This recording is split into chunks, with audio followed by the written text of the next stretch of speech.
Okay, so with that, I think we're going to get things going here. Again, my name is Noel Balachek. I'm a value chain specialist at the Center for Regional Food Systems. I'm going to be facilitating today, and Abby Harper from MSU Extension is going to be helping to keep an eye on the chat pod. So if any questions or issues pop up, feel free to drop them in the chat pod. We also have Mariel, who is going to be helping take some notes today. So I'm going to start by just providing a real brief overview of supplier diversity and why we're here today. So, all right. So the purpose for this meeting is really just to introduce sort of the overall concept of supplier diversity in farm institution and to highlight the value of inclusive local sourcing. So we're going to share some examples of supplier diversity efforts in action, some tools, resources, and strategies that are available to businesses and institutions. And we really want to help provide that space for questions, comments, and feedback on how Michigan Farm to Institution can help support you in this work. So we really want to generate some ideas for future MFIN meetings, trainings, and assistance for institutions and supply chain partners. And we really want to try to make some connections here and seek input on MFIN's framework for charting our course beyond 2021.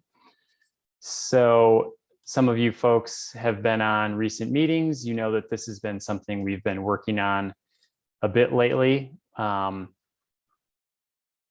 Whoops, sorry, it's a pop up there. At the last few network meetings over the last 2 years, we've collected feedback from you all to chart our course in the years ahead and including on what we should prioritize. Together, we've developed a draft version of the mission, values, roles, and strategies for the network beyond 2020, which we're referring to as a framework. And currently, there is actually a survey open for folks to provide a little additional feedback. So I'm going to drop a survey link in the chat pod. Do this again at the end just to remind folks that this is open and available right now if you want to provide some additional feedback. So supplier diversity is something that fits into multiple layers of farm to institution values. So some of the core values in this framework include building a space that connects between the values of diversity, equity, integrity, and local food, environmental sustainability, and business viability. So there's a lot of connections and areas of overlap between the conversation today and the values that we're talking about for farm to institution. So we're going to cover a lot of ground today. So if you have questions and they come up during the conversation, please either just jot them down or you can put them in the chat pod. We'll have some time at the end of the presentations for Q&A. So we'll be sure to cover questions that pop up then.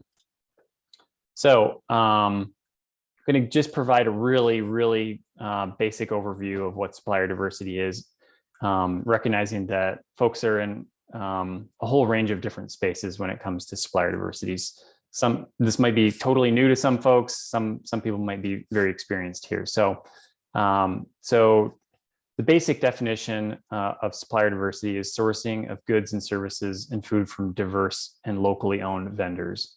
This can look different from one organization to another.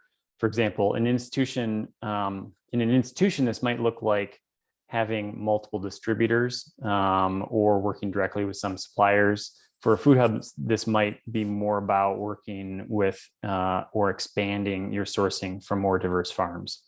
So what that really means in practice is policies and inclusive procurement practices that prioritize community diversity and sustainability, which we're going to hear about more in our presentations. So these policies and practices are really seeking to reorient traditional procurement practices that can often create barriers for local and diverse vendors, even cost competitive local and diverse vendors. I think maybe it's a misconception that it's always just about lowest cost, but I think there are there are other aspects of traditional procurement practices that are barriers. And just to borrow an idea from a gentleman named Andrew Sims, who was formerly with the Michigan Minority Supplier Development Council, it's really about a relationship deficit. So that can be a huge barrier on both sides for buyers and suppliers. Just there's no connection. So just a couple of key terms that you might run into in some of this work. We often talk about women and minority-owned business enterprises. This is a official designation for businesses that are owned and operated by women or historically underrepresented groups. A lot of institutions might require certification by one of either a national or local minority supplier development council. Likewise, USDA has its own designation for minority and women farmers and ranchers. Again, it's going to look totally different from one institution or business to another, but these are some of the things that you might run into along the way.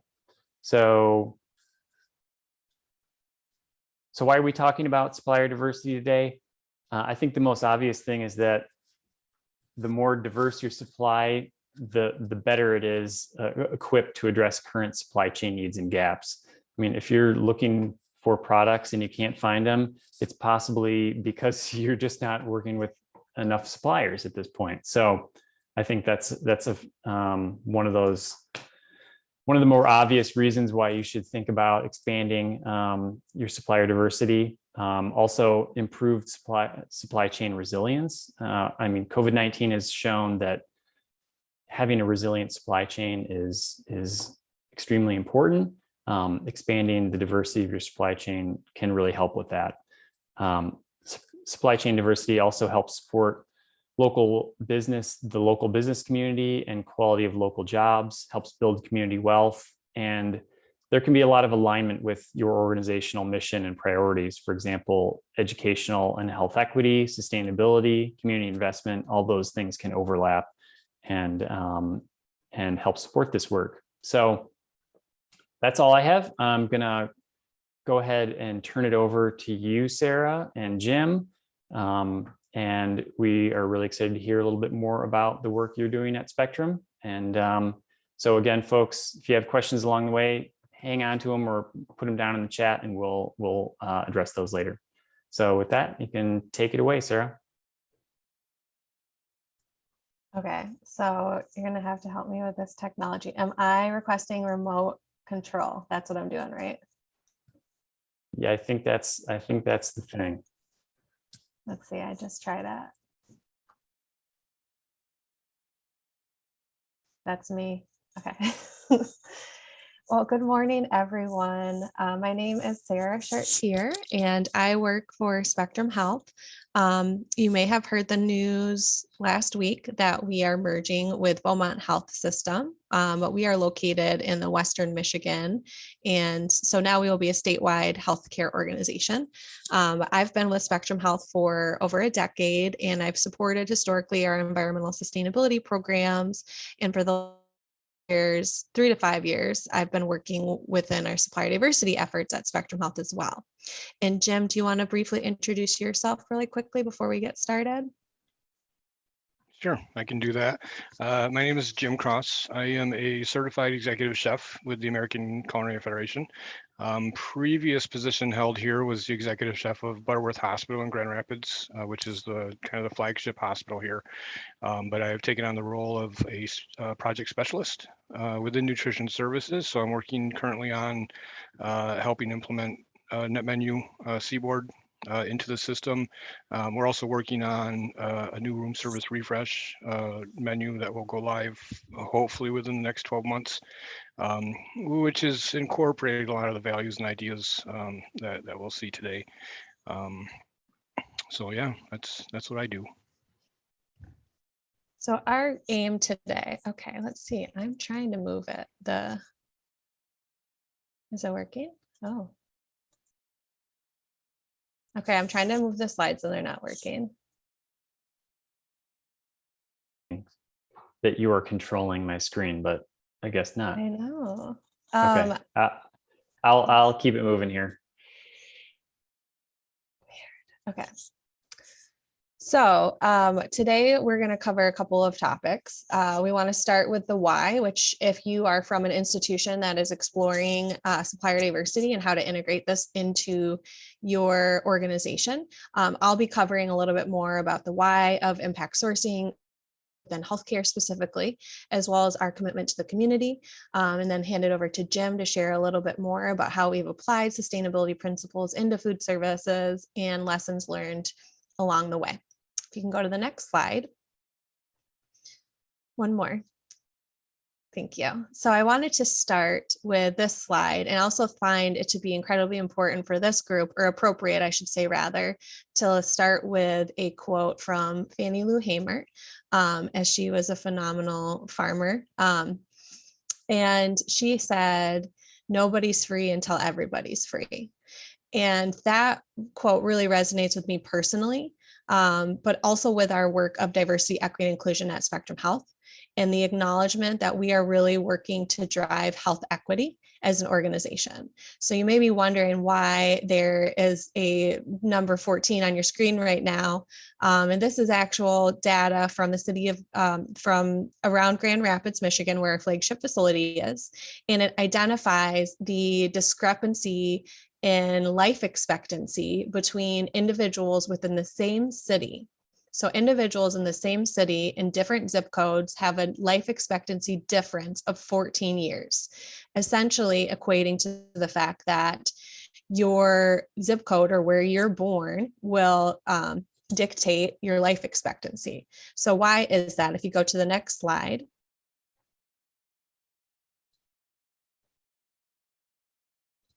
So why is that? There's been a lot of research out there around the social determinants of health and the social and economic factors that contribute to your overall health. So through the evolution of healthcare, we've acknowledged the fact that we need to address the health of our community outside the four walls of our institution. We have the ability to leverage our resources to do that. So we're really focused on the social and economic factors, and specifically within supply chain, which is where I work, how we can leverage our sticky capital of spend to improve the health of our community. To go to the next slide. So now we're going to talk about what commitments we've made as an organization. So Spectrum Health is a mission-driven organization, and we align with the triple bottom line of sustainability, which is really focused around community health, human equity, environmental stewardship, and fiscal responsibility, because we also want to make sure we're driving value in lowering the cost of care for each of us who at some point in our lives will need healthcare. So I've outlined here some of the commitments we've made as an organization. Much of these are focused specifically within our healthcare as an entity, but worth exploring if that's of interest to you. And also wanted to call out the supplier inclusion of supplier diversity in an actionable approach to the communication that our CEO sent out around racism as a public health crisis in our pledge to act. So not only are we acknowledging this as a public health crisis, racism, but also that we are pledging to act. And this is one way for us to do that through economic health. Next slide. So this is a quote from our CEO, and again, really driving home why this work is important to us. The mission of Spectrum Health is to improve health, inspire hope, and save lives. And we embrace our role as an anchor institution by applying employment, procurement, and investment practices to increase diversity among our team members, suppliers, eliminate health inequities in our community, and foster a welcoming culture of being for all. And with that, last year, we committed to doubling our spend with women and minority-owned businesses by 2025. Go to the next slide. So this is a publicly available commitment we've made as an organization.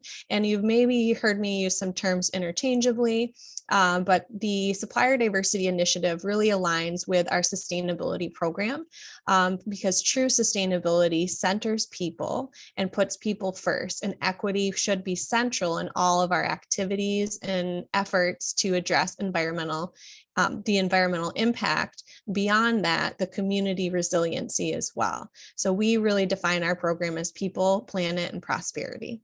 You want to go to the next slide. Beyond our supplier diversity goals, we've established other goals and key areas related to energy, fleet, and waste. But I wanted to call attention to the fact that we have a specific goal for our supply chain to double our spend with women and minority-owned businesses. And we've set a commitment within food service to purchase 25% of our products from local sources and businesses that align with the Good Food Charter. And that's inclusive of supplier diversity as well for us. So if you go to the next slide. So that calling attention out there that we're really focusing on this work is an integration. Sorry, if you go back one.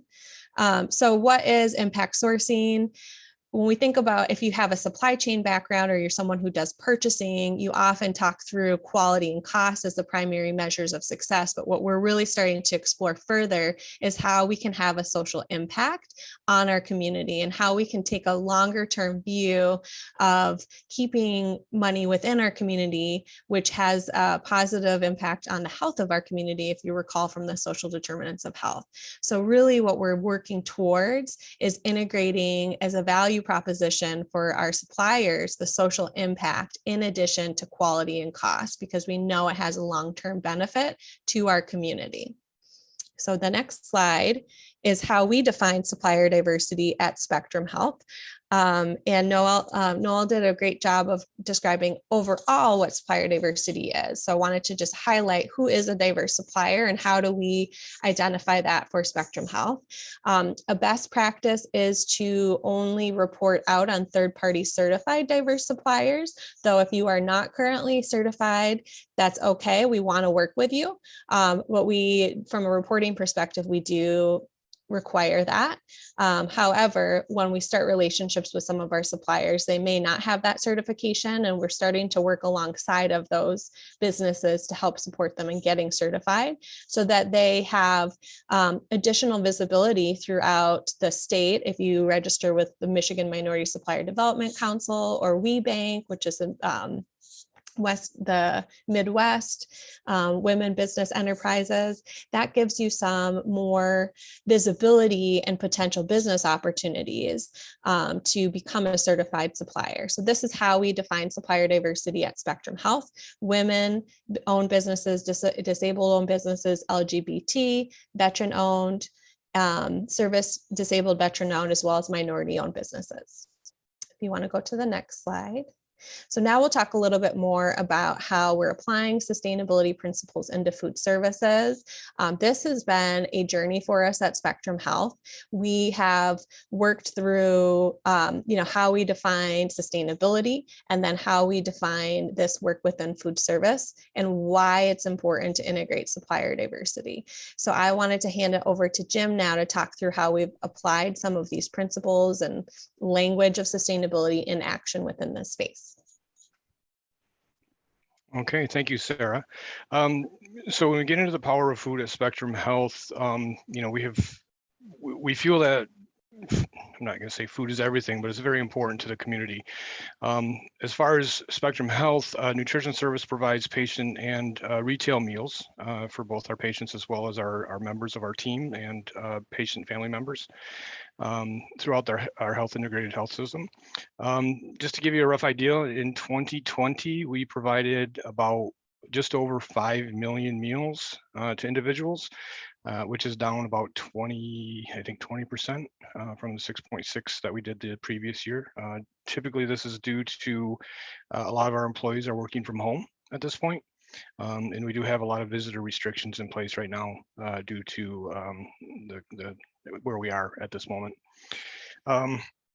Surprising to a lot of people, though, is the majority of our meals don't come from patient meals. So about 28% are actually distributed to our patients. But then the other 72% are given through our cafeterias to our employees and patient family members and so on.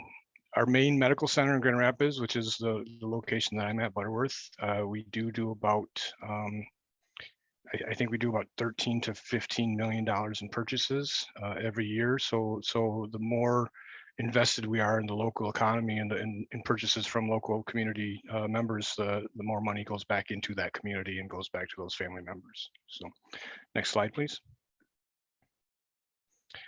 So as far as foods as agent of change, we like to, we've been on this journey for the past 5 years, beginning education, expanding into food operations at the hospital. We've been challenged to think creatively and collaborate between other teams within the hospital to promote change. We're looking at different programs and organizations or ways to help. We've altered our catering and conference menus to include some of the items that we buy from our diversified suppliers. Our cafeteria is a lot of the product out there is sourced locally and again through these suppliers. We've also incorporated a culinary medicine program, so we're teaching culinary medicine to the community. I think Sarah threw out the word community quite a bit, and Spectrum Health is very focused on that aspect of it. So a part of our business as a food provider is to teach and offer that information to the community as well. Culinary medicine is another program that we started. I think it works out of the farmers market downtown here in Grand Rapids, but we do have, in fact, I'm setting up a program for 13 of our cooks and leadership to go through Dr. Harlan's culinary medicine program just on site here, just to get that rolling. So so we've also learned that food has this fantastic ability to create shared experience. I mean, every time you're with your family, friends, whatever, typically food is part of that meeting or part of that gathering. So it's very important to kind of look at food as that experience. Next slide, please. So the Michigan Street Market and Grill. This is our main cafeteria out at Butterworth Hospital. This has been an education space and for us as an orientation, and we're going to be gaining feedback and stuff as we do more out there. At the same time, the system is investing in a total renovation of our cafeteria. So we have updated a lot of the cafeteria. I think we went through a $15 million renovation over the last like 4 years ago. And again, this is where the majority of the people come through and visit us. Butterworth does have, I think, currently 7 sites, or I think they're down to 5 sites now because of COVID, that employees and patient family members can visit for food service. But MSMG is the main source for that food product. We do pride ourselves on doing whole foods sourced locally and prepared fresh. I'm going to say about 80% of our product is scratch made in-house. And we try to focus a lot on the variety. We do have beef and pork, but we do have a lot of offerings of vegetarian entrees, vegan entrees, gluten-free meals for individuals, and so on. So next slide, please. So this is the entryway of Michigan Street Market and Grill. One of the things that we try to focus on in this, as you enter the market, is you'll see there's a lot of fresh produce. Any of the juices or any of the product that's at the beginning is all natural juices, no sugar added products. There's a lot of localized products here as well. By doing this, I can't remember what the previous number of fresh fruit that we sold on a daily basis, but it was minimal, less than 100, a couple hundred pieces a day, if that. This has resulted in about 4,000 pieces of fresh fruit sold every single week internally. We also have people stopping by and picking up avocados because they want to make something at home and they just want to grab that avocado so they can take that product home as well. I'm trying to think, this includes about 20% of our purchases from local farms and supplies, which amounts to about $600,000 annually with some of these products. We've increased partnerships with suppliers that mirror our community. We focus our food menu choices to impact the health of the community, again, by offering a lot of options, resulting in about 20% in decrease in fried foods as well. So by aligning ourselves with better options, healthier options, we've eliminated, I'm not saying we eliminated, but we decreased, you know, the chicken tenders and the French fries and those fried options that have so much been present in cafeterias and hospitals. So next slide, please. So when we come to our suppliers, we have about 37 just in nutrition services. We were about, I think I counted about 37 the other day as I was entering those into one of our programs. The diverse suppliers are in our community partners. So we do get about 5 semi trucks of equipment, or we have, I'm sorry, this is a different. We've donated equipment to different vendors and suppliers and churches that we have deemed end of life.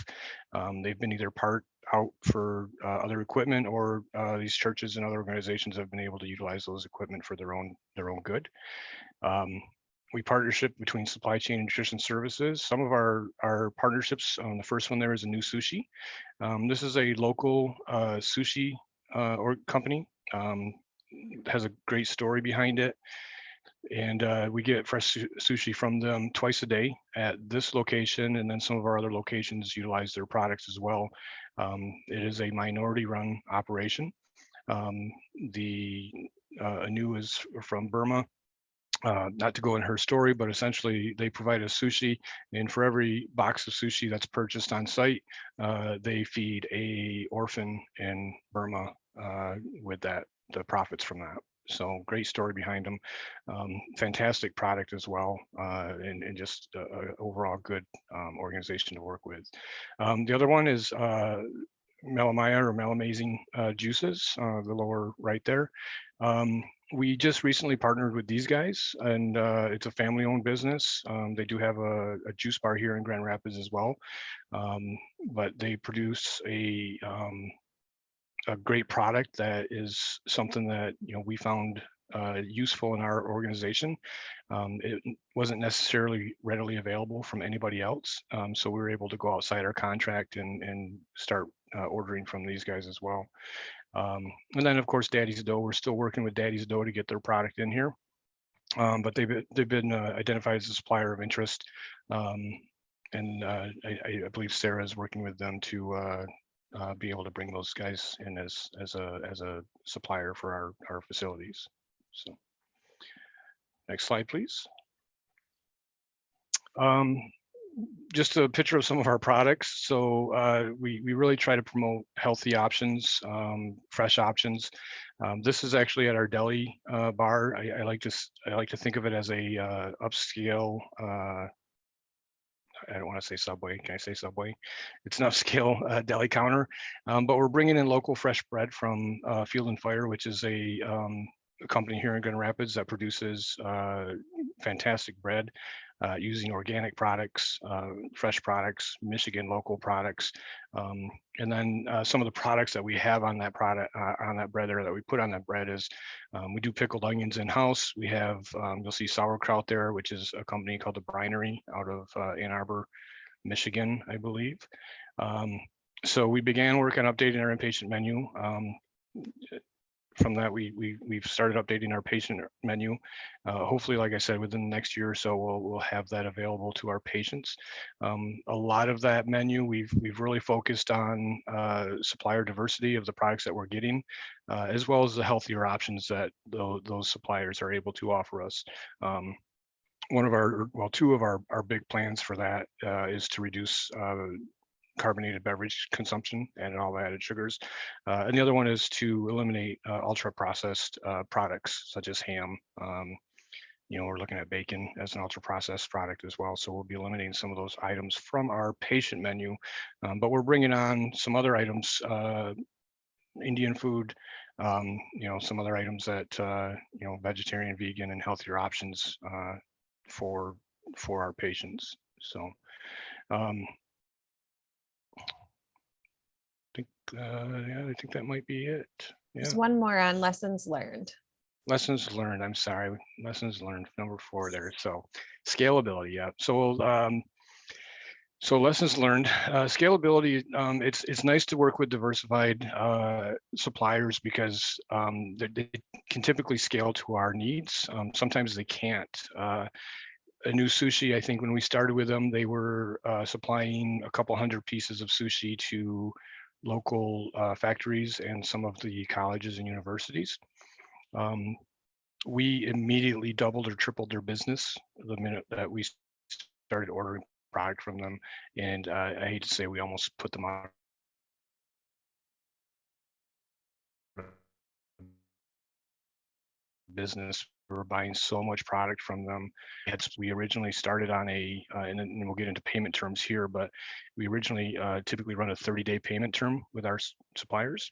It made us modify our payment terms into a 10-day payment term because we weren't going to pay them for 30 days. We owed them a ton of money because we're buying so much product from them. It took, them 30 days to get paid, so they weren't able to purchase product.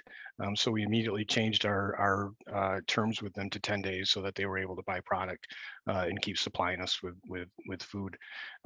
They do deliver twice a day, I'm sorry. So we do have fresh product twice a day from them. And I think in the process, they went from a rented facility at the marketplace downtown to a brick and mortar building.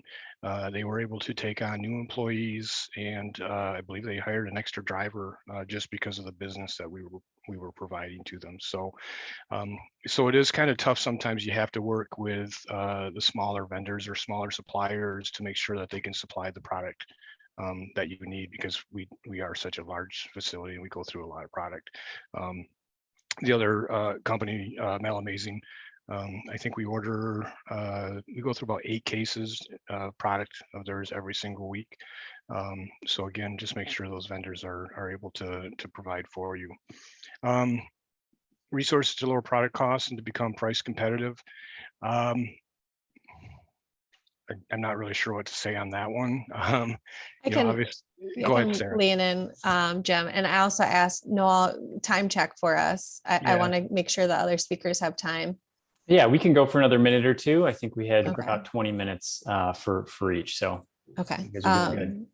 Thank you. So as Jim was mentioning, when you're working with a small business, sometimes they don't have that scale, which optimizes the cost. So exploring alternative ways that we can support businesses that are small businesses to make sure that their prices can be competitive. So Jim mentioned a great example of donating used equipment is one way that we've been able to do that.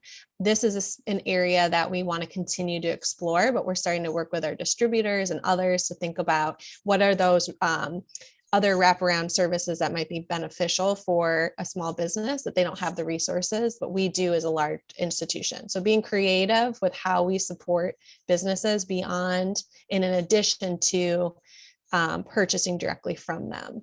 And just a couple other here, and I don't mean to cut you off, Jim, but knowing we just only have a minute.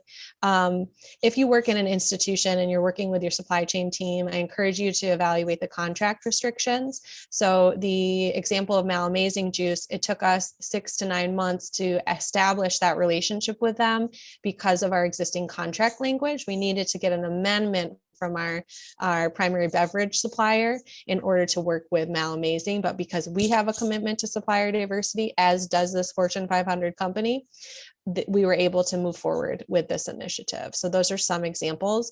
We also outlined a few items here too that are important from a small business perspective. The product ownership and buyback is a model that really lowers our risk and provides confidence in your product. And the expiration date and barcoding is critical for us to be able to put the product into our markets. So those are some things that through our process of working with small businesses, this is what we've come up with is some lessons learned as well as requirements in order to work with Spectrum. Anything last remarks you want to make, Jim? No, I think the product ownership and buyback is important because we do that with a new sushi where they're responsible for filling our cases and then they come in and buy back the product that they don't sell. I mean, we have it down to a pretty good science of what we're selling that day, but it is beneficial for us and it leaves everything in their hands. So we don't have any employees that have to really deal with rotating stock or anything at that. Great, thank you. Okay, so I think there's some resources on the next slide. Yes. Okay. So ways that we can engage in supplier diversity. I put the link to our supplier registration process in the chat. And these are some recommendations I have from an institutional perspective on how you can engage in supplier diversity more broadly speaking. I think there's some resources on the next slide. These will probably be shared with everyone. Entrepreneur support organizations, many of whom do certify. So wanted to share that. And I think that is the end of our, yes. So if we have time at the end, we can talk about the certification process and resources. But certainly we're early on our journey. We're not perfect and we're learning. This is what we've learned along the way, but we're committed to continuing this work and we appreciate your time today. Thank you. Thank you, Sarah and Jim. Really good to hear about the work that you all are doing and some really awesome resources and information there. I just wanted to pause just briefly before we switch over to our next set of speakers. We had a couple of questions come in. It's great. If you have other questions, feel free to drop them in the chat. We're going to collect those and then we'll go down the list of questions at the end. I also wanted to remind folks, and I'm going to put something in the chat here. The MSU Extension Demographics Survey is a way that our colleagues at Extension report on these events. So if you can, please go and click on that link and you can complete that, and it will help us track who's participating. So with that, I'm gonna go right ahead and jump into the next set of slides. And Marley and Dakari, you can take it away. I did try to make you co-hosts as well, but it didn't seem to really work for Sarah. So give it a whirl. If it doesn't work, I'll just keep clicking through the slides. So. Okay. Hey, good morning, everybody. I'm Dakari Howard. I do supply chain development with the Chicago Food Policy Action Council. I'll let Marley hop in and introduce herself. Hey, everybody. I'm Marley Wilson. I'm the Good Food Purchasing Project Manager with the Chicago Food Policy Action Council. It's good to be with everyone this morning. Next slide, Noah. So about the Chicago Food Policy Action Council, just quick definition. Chicago Food Policy Action Council co-develops, facilitates, advocates, and supports implementation for policies to manifest food justice and sovereignty across Chicago region. And the way I look at Chicago Food Policy Action Council, I see it as a conduit for resources to enter into Chicago Food Policy Action Council, and then we distribute that broadly. And we work within like a really diverse and multifaceted network of folks, ranging from institutional buyers, academic researchers, farmers and food business owners, policymakers, et cetera, to really kind of like bridge those gaps and work in tandem to fit everybody's needs here within the Metro Chicago food shed. You go to the next slide. And so essentially we use a lot of acronyms in here. It's almost like verbal shorthand. But so the Good Food Person Policy, we abbreviate to GFPP. And that effort is guided by the Good Food Person Program and Center for Good Food Purchasing, which we use a lot of their programming to guide our work and how we interact with farmers and food business owners. But essentially, this bill is to transform the way public institutions purchase food by creating a transparent and equitable food system built on 5 core values: local economies, health, a value workforce, animal welfare, and environmental sustainability. Next slide, please. Where it differs from the Good Food Person Initiative, GFPI, where this effort is being led by Chicago Food Policy Action Council, Cook County Department of Public Health, and the Chicago Department of Public Health. And essentially we work to ensure that institutional food purchasing advances racially equitable, healthy, fair, local, humane, and sustainable food system while creating good food access for all. Next slide. And the vision essentially is that we envision a food system where the collective power of those who are structurally excluded from control over food production and access can imagine, build, and tend to a liberatory food shed. And what we mean by that, as far as structurally excluded, meal recipients, food workers, Black, Indigenous, Latinx, people of color, aka BIPOC, producers, suppliers, and growers, activists for animal welfare and environmental justice, and communities with target disinvestment historically and currently. And what we mean by a liberatory food shed, a regional food ecosystem free from all social and economic oppression, rooted in accountability, reconciliation, and healing.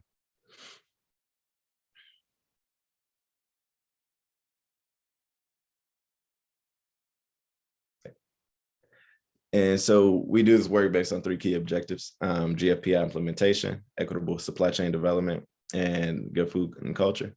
So we do this by implementing the good food purchasing policy in all relevant Chicago and Cook County departments and agencies.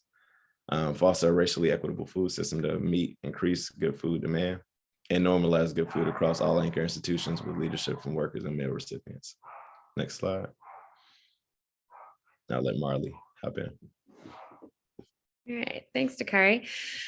So we wanted to just give a little bit more context for how the good food purchasing program works, if folks on the line are not familiar with it. And again, this is really the kind of the backbone of the good food purchasing initiative that we're implementing locally, and working with the city of Chicago and Cook County departments and agencies that run public meal programs, as well as we're starting to work with other community anchor institutions like hospitals and higher ed institutions and food pantries, a kind of whole host of community actors that provide meals that are interested in shifting their food spend utilizing the good food purchasing program. So next slide. So I'll give just a little bit more background on GFPP and how it works. So it's really focused on 5 core values that they're really working with institutions to shift and transform their food spend and their food environments towards.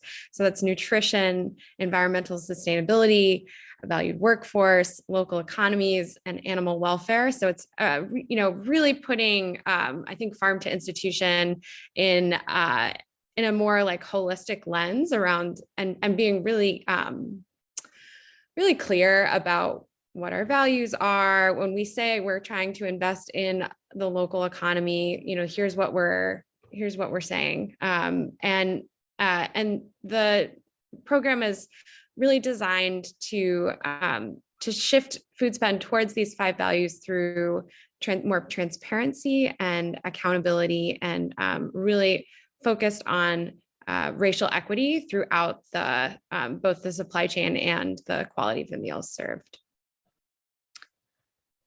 Next slide. So the program functions with ideally an annual collection of food purchasing data from the suppliers that work with an institution to understand exactly what that institution is buying. That data is sent to the Center for Good Food Purchasing for analysis, and they come back with this beautiful report assessment where we can see what percentage and quality of the meal spend falls within these 5 value categories. And then based on that information, we then work with departments and agencies and institutions on setting goals to shift the percentage of good food that they are purchasing, as well as they set other goals that aren't necessarily specifically about purchasing, but about like the public meal programs environment, or food waste reduction strategies, and community engagement processes. So it's not all specific to the food purchasing alone. And then over time, once we've set those goals and start to implement an action plan, we're tracking progress to understand how are these efforts actually impacting the meal program environment and the food spend. And really, the key is to continuously do on a regular basis assessments to understand, are the food purchases changing? Are they, are these actions actually having an impact? And then I think just wanted to echo Sarah with saying, like, this work it's difficult, and we're all embarking on this journey, and it is challenging. Like the supply chain is not necessarily set up to support our goals. In some ways, it's actually kind of working against us. So we really do need to celebrate success where we can and lift up some of the kernels of hope as we do see change happen. Next slide. So the Chicago and Cook County government are not the only the good food purchasing policies that have been adopted by cities or jurisdictions. We're joined by cities and counties across the country. And there's even more cities and institutions that are implementing the good food purchasing program that are still working on policy adoption. They're, piloting and working towards the program without that legislative language. But we do believe that policy change is a huge part to the kind of sustainability of this work, legitimacy of this work. And we're really proud of the fact that Cook County and Chicago were the first out of the state of California to adopt GFPP. Collectively, our buying power across the country is pretty substantial, and we're continuing to build on that $1 billion of annual food spend that the Center for Good Food Purchasing is analyzing every year. Next slide.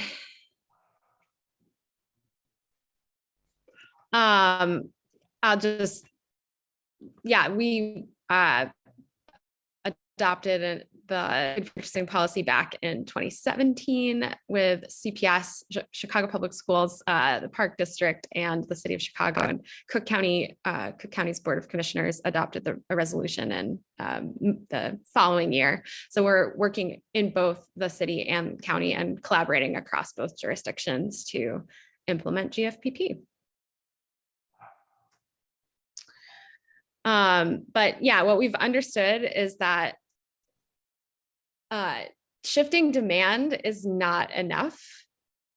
You can't just shift demand and assume that the supply chain is going to provide the products that you're looking for that meet those good food standards in an equitable way. And so a huge part of the Good Food Purchasing Initiative of Metro Chicago is thinking about how are we leveraging this policy for more transformative systems change.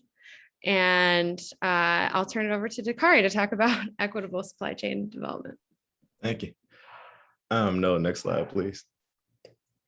So one of the things that I had been working on since my time with CIFPAC was just re-understanding the needs of some producers and food business owners here in Chicago. I was out of the country for a couple of years, and so I was almost unfamiliar by the time I came back, especially during pandemic. So it was a lot of shifts going on, and one trying to meet people where they currently are and observe the landscape at this current place, but also leaving room to kind of build for what's to come next. How this is a good opportunity because this food landscape right now is super plastic, and it's able to be shaped by the voices of people that haven't necessarily been a part of that conversation. So through a ton of conversations, one with food business owners and producers, but as well as purchasers and folks supporting that work, we were able to compile a resource guide called the Good Food Person Initiatives Guide for Growers and Food Business. And this was super important because it laid out a pathway for producers and food business owners to kind of follow and enter into wholesale institutional markets. And that hadn't necessarily been transparent nor super accessible for a lot of BIPOC food business owners and farmers historically. So the guide pretty much outlines what the Good Food Person program is, some of the institutional, some of the sister agencies and institutional programs that have adopted GFPP. We have a business planning section to sell to institutional markets, which was, heavily lifted by Catherine Pereira of U of I Extension, University of Illinois Extension program here. Then we had requirements to sell the institutional market section. So a lot of certifications, volume and packing requirements, how folks get involved in the certification process, identify challenges and opportunities section, and resource and support. We go to the next slide. Oh, and also it's cumulative too. So we had a tangible copy of this as well as an online copy, but it's ever changing. Just as we mentioned before, like we still in a huge transition for what the landscape is right now and what it's going to be. So like as information comes, it's going to be on the living, breathing document online, as well as, you know, having different volumes of this pathway resource guide to include some things where folks are. So it's changing as the community is changing. But we were able to launch this hand in hand with the buyer supplier network. It makes it so in the same breath of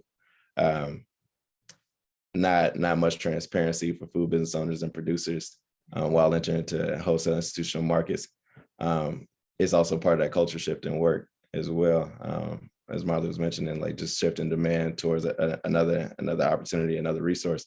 But also the conversation had typically been some producers may not be ready to scale up to volume, but also in the same breath, like a lot of buyers aren't ready to necessarily buy from these producers in an equitable way.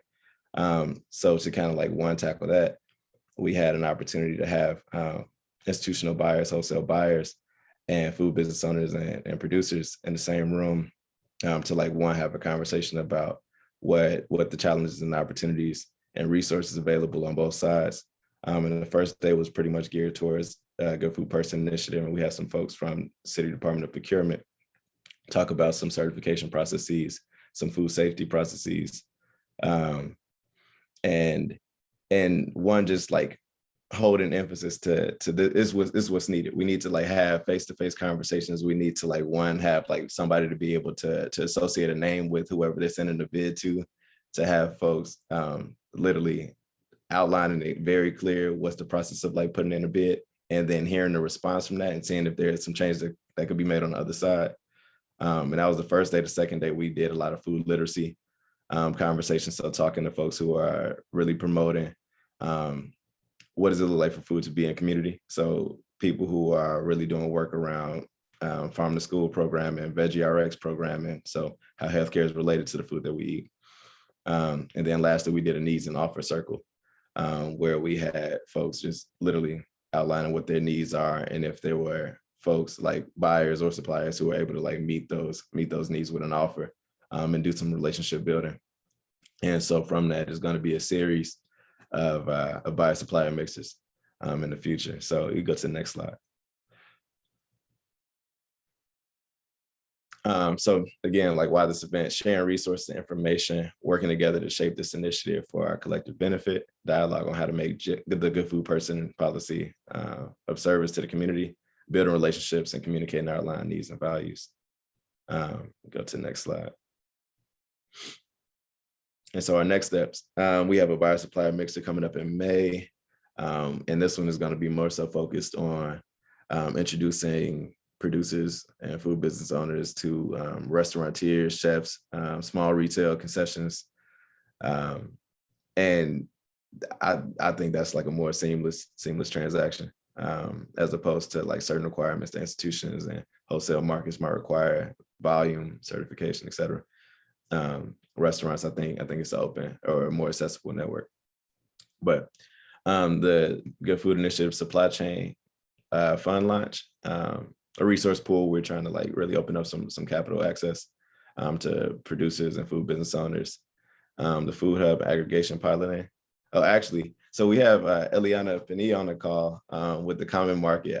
I didn't want to, randomly put you on the spot or anything like that, but I think he just jumped off. I think it's too bad. But Eliana's great. Eliana is great, and the Common Market. I mean, just part of that Food Hub and aggregation work here. Planning to begin some of that effort. Getting some intake from like voices of community to kind of see what that looks like to begin that Food Hub process here in Chicago. That's just one of like the biggest barriers that people are communicating. One, like having not much access to food hubs, aggregation spaces, brick and mortar establishments, land access, water access, and capital access. So super exciting to have Eliana here and like working with us on that. exploring procurement reforms and contract revisions. Next slide, please. And yeah, so we have a plug for you all. So you could join us at the 17th annual Chicago Food Justice Summit, which is going to be February 23rd to 25th. It's free, it's virtual, so it's safe. And it's just going to be like a wide array of folks talking about their contributions to the food system. It's a good space to open up some dialogue with any questions that you may have, like within, I mean, it's not just focused on Chicago. I think it's prioritized for Chicago, but like within the good food purchasing programs parameters, I mean, 250 miles to 500 miles radius, and it's available for all to come. So I encourage folks to register and sign up if you hadn't already. A couple of shout outs. I saw some people noticing some of the graphic art that we've been sharing. That was done by Rachel Hoffman. I'll link their website for those who are interested. But that's 1, 2. I have the guide, the directory guide that I was mentioning, to the Good Food Person Initiatives Guide for wholesale institutional markets right here. I just dropped it in the chat as well. So yeah, that's the work that we've been doing on our supply chain side, and it's ever growing, and it's exciting to be working with such a huge conduit of people here, and it's just community, is communal based. So I think that, you know, the more voices that are amplified this, the more useful like this programming is going to be, and I think the more invested people are going to be, because they feel like this isn't like a policy that's being, you know, I'm being subjected by, but I'm contributing to this to make it useful for myself. So I believe in that. I believe in that formula, and I hope to see it grow. Awesome. Thank you, Marley and Dakari. That was really, really great to hear about work happening in Chicago. We also recently had a conversation with Eliana, so sorry she dropped off. It would have been good to hear sort of all the connections there as well. So we've had a few people drop off. I know we passed the 11 o'clock hour, so I'm sure folks had to run to other meetings, but we did hold some time here for some additional questions and some comments. So we did catch a few questions coming up in the chat pod, but if folks have additional questions, comments, things they just wanted to highlight from those two awesome presentations, now's the time.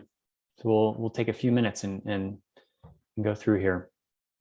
Well, I guess the one question from Eliana early on, how does this, and I guess we don't have the context here for exactly what she was asking, but how does the support look like? Financial support to go to pay for certification consultant from your team to help prep for certification audit. I think she must be talking about minority business enterprise certification.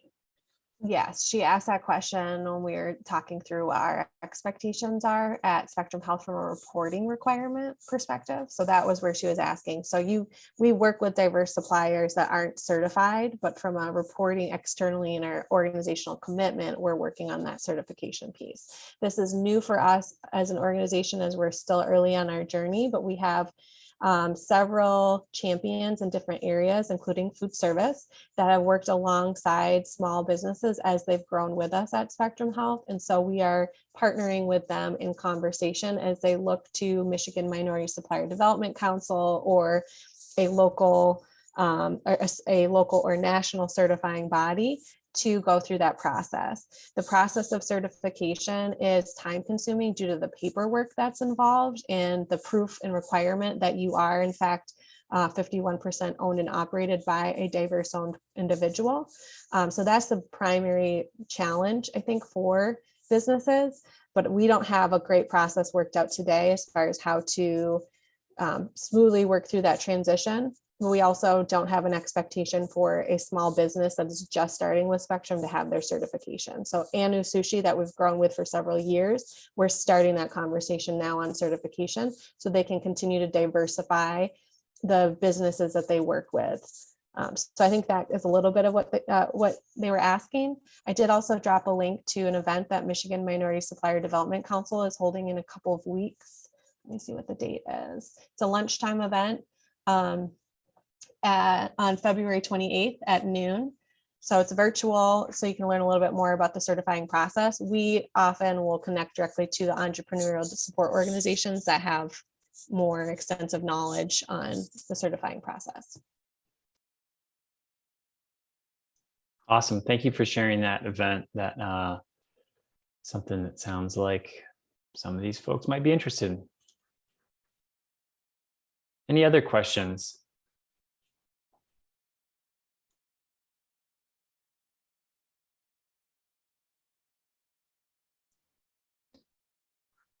Curious if anyone else on the call has been doing some work in the area of supplier diversity, and if they, oh, I see Lindsay's got a hand up.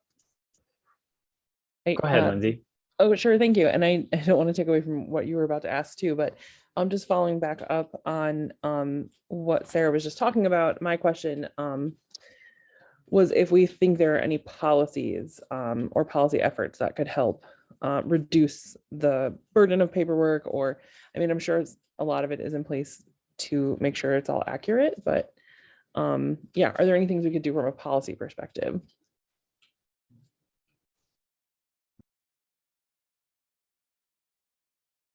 Who are you asking? Because I don't feel like the best person to answer that question. Okay.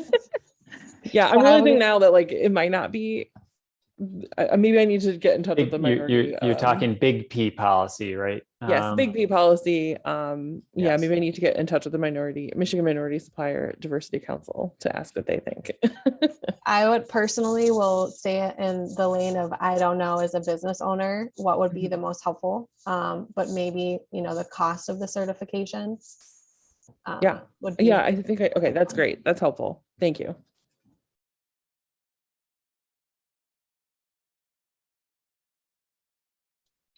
I mean, Oh, go ahead, Dakari. Sorry. to respond a little bit to that, we try to do like a lot of like imaginative collaboration within like city and county. And one of the things that like I'm talking, I mean, it's literally just in like talking stages right now, but because like the work has gotten a lot of traction from like city and county, I mean, I think they're looking for ways to kind of, you know, support this effort. And one of my things to contribute to that conversation was like just trying to reimagine like what it looked like to use some of those like city and county dollars towards creating an environment and like creating jobs for people to do that leg work for farmers and food business owners so that they don't have to necessarily deviate from like what it is that they're doing, and also advocate for them when they are entering into like contracting opportunities, because I mean it's foreign. It's foreign to like a lot of folks going into that. I mean, if you haven't had like prior experience working with that at all, I mean, you still as vulnerable as ever before. So just like figuring out a way where it's kind of like an agency almost is like connected between like the farmers and matching them with people who have like aligned values that's doing some purchasing from them. Dakari. I did see a question around how you identify potential suppliers. So this is every possible approach, right? So attending events like this and letting you know, as an institution that has a purchasing commitment and is interested in this work, so aligned values, as Dakari just mentioned, we look to have a broad sweep of things. So we have a supplier registration process through our website that anyone can request to be a potential supplier. We attend events like this and let you know how to do business with Spectrum Health and what's required to do business with us.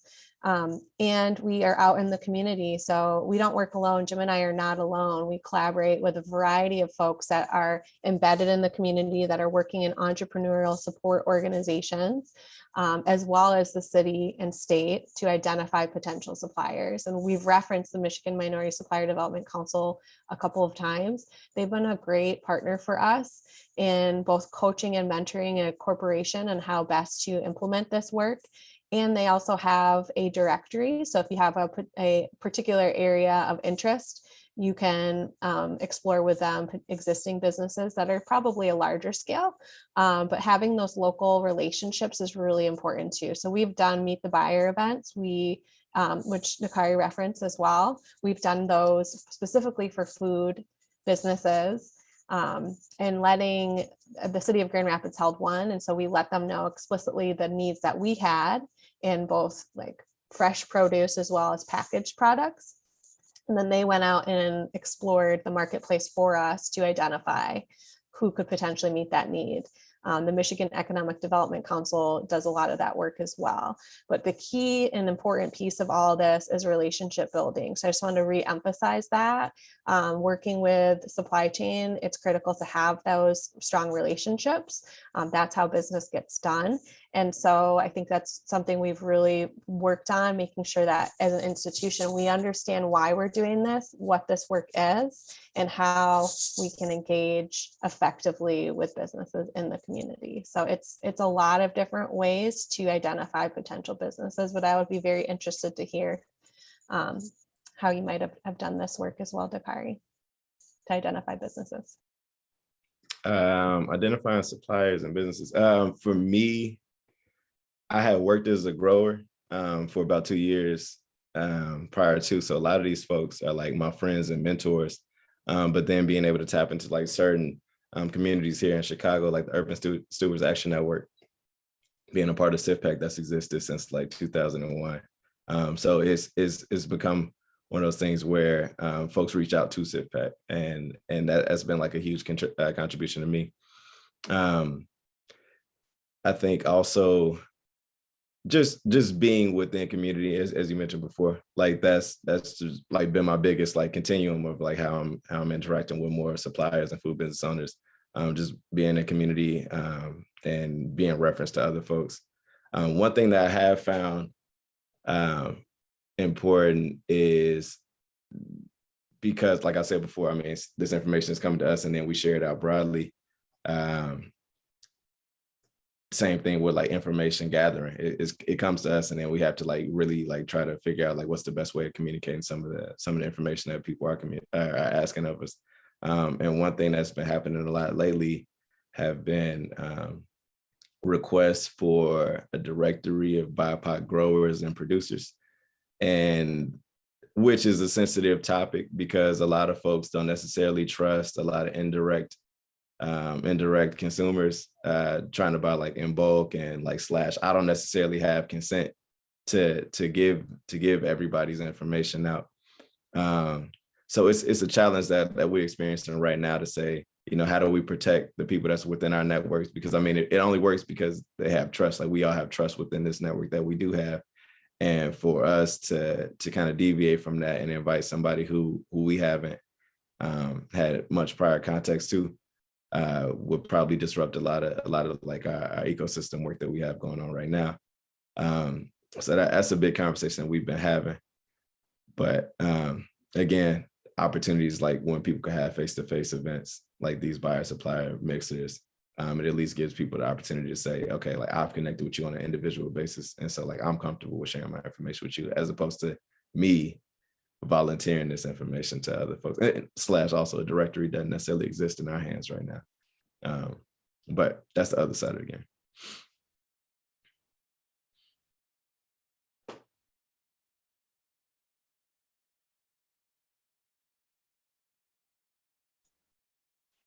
Any other questions, comments, feedback?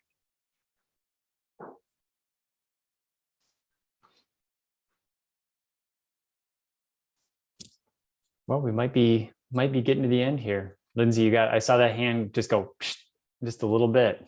Yeah, well, so I was wondering on what Dakari was just talking about, like if there was a way to build a place that people could self-select, what and how much is shared. I don't know. I just wish there was. We can't. I totally agree with you. Like we can't guarantee, safety in any of our spaces that we create because we're not in total control of that. So how can we make it easier, or how could we make it safer? Without adding additional burden. I don't know. It's a big question. One thing that's going on right now, is some brilliant work going on with the Community Food Navigator, which is an effort led by Deepa Gupta and Bhati Amini here in Chicago, and like what they've done. I mean, continuously they've been trying to like tap into community and just like hear what people's preferences are as far as like how do we share all this information. And I mean, not only is it like connecting buyers and suppliers, but also what are some needs in community. So like, for example, during COVID, a lot of like PPE distribution came up, mutual aid programs came up. But figuring out how could we incorporate this like network of like communication that we have right now in real time into technology. And so I'm a part of a technology pod where we're trying to figure out how can we create an application that like allows people to do that self-selecting one, and then like slash like broadcast certain needs. So like say, for example, I'm a small business owner, small farmer, and I have a request for a certain amount of collard greens. And I can't meet that request. I could put this in the app, and like I could also have like some support from like other farmers who want a part of this. But that's been one of the things that we've been talking about. Like, how do we like create some guidelines in this space so that people are protected within this? Because like a lot of this communication is like vulnerable. But it's again, I mean, it's in the process of being made, and it's a conversation right now. But these are thoughts that we're having also. So as it's being developed, like I hope to like return to these spaces and like just share what we have and what's available, so that you all could like distribute that within your networks of folks, or like even conceptually, like what it is that we've talked about that we find to be something that may be useful, and having that feedback. I think it's important to share what the message is like broadly, so that we could bounce it back. Because I mean, if we're in these echo chambers and we siloed off, we could convince ourselves that this is a good idea, but we haven't had any like counter ideas to say like, wait a minute, that doesn't necessarily work. So hope to just continue some communication around that and share with you all to see if you all have some thoughts and feedback about that.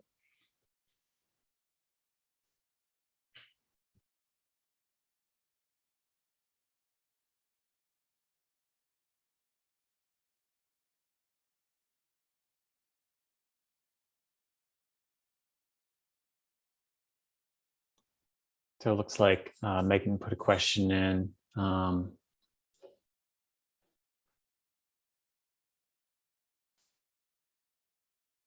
Also important to consider if the buyer is willing to purchase equitably once they're connected to suppliers. Makes me wonder, is this something that Chicago Food Policy Action Council regularly does? I guess you, Megan, yeah. Are Sorry. you? I'll explain. So I was Yeah. just wondering, so you're getting these people who are asking like, how can I connect to these suppliers? Is there some sort of education that you're always having to give to them when they're reaching out to you? Or do you have tools or not a speech, but like something that you preface everything with, so that when you do connect people, that it's done in a beneficial way, I guess? Yeah, it's my response immediately to the person who's reaching out is same thing that I just shared with you all. I'm just letting them know, like, one, we don't necessarily have like a directory or a resource guide, and I don't necessarily have consent, but I personally, I go back into these spaces that I know kind of exist, casually and informally, through like, meeting groups and other working groups that I'm a part of. And I'll share and say, hey, it's some interest for, this particular thing. What are y'all's thoughts on that? I get the feedback. But like first, I mean, I gotta ask the person who's even reaching out for that information, like what's the goal in this? Because I mean, it's not that folks are necessarily being malicious, but some information is just very vulnerable. Like we have like a super diverse demographic within the food system. And I mean, for example, some folks may not be documented, and that information getting out puts them in harm's way. And I don't have the right to do that, you know. So that's not my position. So like it's always like, where's this information going, and what is it that's like, you know, being communicated with this knowledge, and then giving it back, so I could just tell people straight up and down, like this is what somebody is requesting of me. And then they could decide, you know, how they want to go forward with that. But we do offer a ton of like space keeping, public conversations. We have a Rhizome call every Thursday or every other Thursday from about 3 to 4:30 Central Standard Time, where folks they come in broadly. We have speakers. It's everybody from all of our working groups, like the Value Workforce Working Group, the Higher Education Working Group, the Healthcare Working Group, Equitable Supply Chain Working Group. Like everybody is invited to these calls, and we can have open conversation. And like that's one way of people being able to connect virtually. The reason why we start to have like more in-person events is because, I mean, Zoom etiquette doesn't necessarily permit for a lot of connection. I think there's some folks, when they do have the mic, it's inspiring and you connect that way. But I think like you get a lot more in those in person, because it's the sidebar conversations that really let you see the personality that you're talking to, and like how do we mesh, and then that's how like a lot of like business transactions kind of sprouted up with our last buyer supplier mixer. People just got along. But I say that irrelevantly. Come to our like Rhizome calls. I'll drop a link for some notes that we've been able to share within that, and like a schedule that folks, if interested, you know, welcome to come. And I can share from an institutional perspective, this is something, and I really appreciate that example that you gave, Dakari, because I was struggling a little bit with understanding what the sensitivity was. Not that it doesn't exist by any means, but I wasn't completely connecting the dots. So I can see too, like your revenue or anything of that sort being really sensitive in conversation. So from a buying institution perspective, what's important and what we did in advance of engaging with the community was setting organizational goals. So we weren't just saying it to like be out in the community, like we actually established the goal. So therefore there's a commitment and we're accountable to that commitment. So that gives us a little bit more integrity. We also work with, and we're still doing this within our own supply chain as well, with, we call them stakeholders, but they're like, Jim would be a stakeholder in food service who's making a purchasing decision. We're helping facilitate that purchasing decision. So making sure our sourcing team and our internal purchasing decision makers understand why we're doing this work, what it is, and how they can be intentional in engaging. We've also really spoken to, the difference between equity and equality. And I collaborate closely with my diversity, equity, and inclusion colleagues to make sure that we have alignment in what we're sharing. But we really having that discussion with our purchasing decision makers to say, are you committed to doing things a little bit differently? Because you will need to in order to work with smaller businesses or businesses who haven't had the opportunity to be in an institutional environment with the level of spend that we have. So we grew alongside Anu Sushi. We're growing alongside Daddy's Dough as they fold into our organization and other businesses. But you have to have a commitment to do that and understand that it's not going to be smooth. You're not buying from a PepsiCo, right? From a small business. So you need to know the value of that and be committed to doing things differently.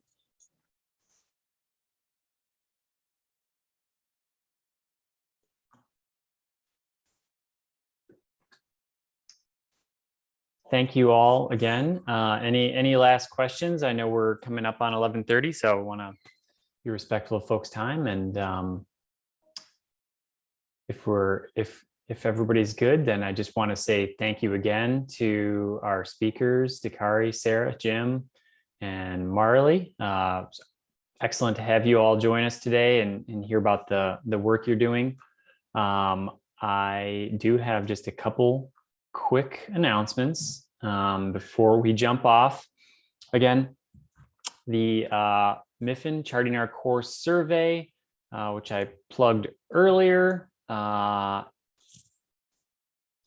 is still open. So just dropping a link in the chat. If you haven't taken that survey, we would appreciate your feedback. And our next MFIN Virtual Network Meeting is going to be March 9th at 2:30.